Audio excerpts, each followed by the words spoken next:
Welcome to people media news. ఈ రోజు మనం సంక్రాంతి మూవీస్ గురించి మాట్లాడుకుందామండి. సంక్రాంతికి 3 బ్లాక్ బస్టర్ అంటే ఆల్రెడీ ఎందుకు బ్లాక్ బస్టర్ అంటే బాలకృష్ణ గారు, విక్టరీ వెంకటేష్ గారు, రామ్ చరణ్ గ్లోబల్ స్టార్. ఇప్పుడు రామ్ చరణ్ గారు ముందు మెగా పవర్ స్టార్ వెళ్ళిపోయి mega power star global star అనే ఒక ఇమేజ్ యాడ్ అయిన వల్ల RRR తర్వాత ఆయన ఇమేజ్ కూడా ఎక్కడికి వెళ్ళిపోయింది. అది కాకుండా గేమ్ చేంజర్ విషయంలో మనం మాట్లాడగలుగుంటే శంకర్ గారు డైరెక్షన్ అనేది మనకు అందరికీ తెలుసు. ఆయన సినిమాలు పొలిటికల్ గా గానీ, ఒక మెసేజ్ ఓరియంటెడ్ గానీ, రోబో 2 ఫ్లాప్ అయినా కూడా రోబో 2లో పక్షుల గురించి చర్చించడం జరిగింది.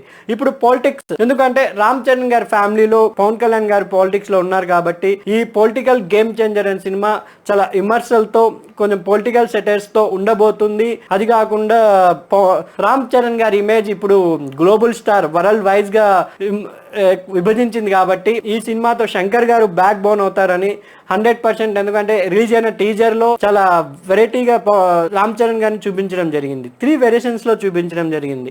అది కాకుండా ఇంకొకటి, రామ్ చరణ్ గారు సాంగ్స్ లో కూడా మనకు వచ్చిన మచ్చా మచ్చా సాంగ్, ఫస్ట్ సాంగ్ చాలా బాగా తమన్ గారు బ్యాక్గ్రౌండ్ మ్యూజిక్ టీజర్ లో ఒక ఇంగ్లీష్ మూవీ అంటే అలా గేమ్ చేంజర్ టైటిల్ తగ్గట్టుగా క్లాసీ మ్యూజిక్ అందించారు. ఆయన టీజరే చాలా బాగా అద్భుతంగా వచ్చింది. ఇంకా అంటే చాలా మంది ఒక ఇప్పుడిప్పుడే ప్రముఖమైన నటులు కూడా ఉన్నారు శంకర్ గారి కాంబినేషన్ లో, ఒక పెద్ద డైరెక్టర్స్ కూడా వాళ్ళు. ఎందుకంటే మన ఎస్జే సూర్య గారు ఇప్పుడు డైరెక్టర్ నుంచి ఆయన యాక్టర్ గా ప్రమోషన్ నుంచి సరిపోదా శనివారం సినిమా అద్భుతంగా ఆడింది. దాని ప్లేస్ లో ఆయన ఈ సినిమాలో కూడా విలన్ గా ఉండటం, అది కాకుండా ఆయన డైలాగ్ కూడా పాపులర్ అవుతుంది టీజర్ లో ఇంత డైలాగ్ కి. ఇంకొకటి సముద్రకని గారు, ఆయన కూడా అద్భుతంగా ఈ మధ్య పెద్ద మంచి డైరెక్టర్, ఆయన కూడా ఇప్పుడు సినిమాల్లోకి యాక్టర్ గా రావడం. వీళ్ళిద్దరు కాంబినేషన్ లో రామ్ చరణ్ గారు 3 వేరియేషన్స్ లో ఒక యంగ్ లుక్ లో, ఒక పాలిటిక్స్ లుక్ లో, IPS ఆఫీసర్ గా చాలా అద్భుతంగా కనబడుతున్నారు. నిన్న రిలీజ్ అయిన నైనా హైరానా సాంగ్ కూడా చాలా మెలోడియస్ గా ఉంది. వీటన్ని బజ్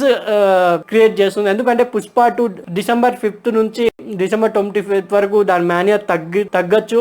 మనం సంక్రాంతికి వచ్చేసరికి పుష్ప 2 OTTలోకి రావచ్చు కాబట్టి గేమ్ చేంజర్ మీద ఊహాగానాలు ఎంతైనా వేసుకోవచ్చు. ఎందుకంటే ద బెస్ట్ మూవీ అవుతుంది అనుకుంటున్నాం. ఇంకొకటి బాలకృష్ణ గారు డాకు మహారాజా, మన రిలీజ్ అయిన టీజర్ తోనే గ్లిమ్స్ తోనే ఒకటి మ్యాన్సన్ హౌస్ బాక్స్ పెట్టుకొని మొత్తం గొడ్డలతో మొత్తం బాలకృష్ణ యంగ్ లుక్ లో ఉన్నారు. ఇంకొకటి డాకు మాదిరి ఆ కాలంలో డాకూస్ ఎలాగో గుర్రం మీద సేమ్ ఎన్టీఆర్ గారు సర్దార్ పాపరాయలు ఎలా చేశారో అలా మొత్తం బ్లాక్ మాస్క్ కట్టుకొని బొట్టు పెట్టుకొని చాలా బాగున్నారు బాలకృష్ణ గారు కూడా. ఎందుకంటే బాలకృష్ణ గారు లాంటి పెద్ద హీరోలు, యంగ్ డైరెక్టర్ లాంటి బాబీని ఎంకరేజ్ చేసినందుకు, ఎందుకంటే బాబీ గారికి చిరంజీవి గారి అవకాశం ఇచ్చారు. వాల్తెరే వీరేతో అద్భుతంగా అదరగొట్టారు ఆయన. చిరంజీవి గారికే పెద్ద హిట్ ఇచ్చారు.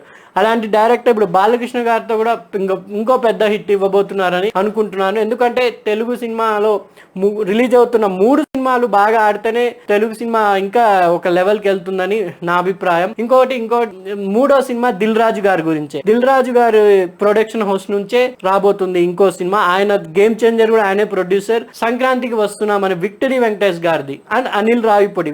విక్టరీ వెంకటేష్ గారు అండ్ అనిల్ రావిపూడి కాంబినేషన్ లో ఇది 3rd మూవీ.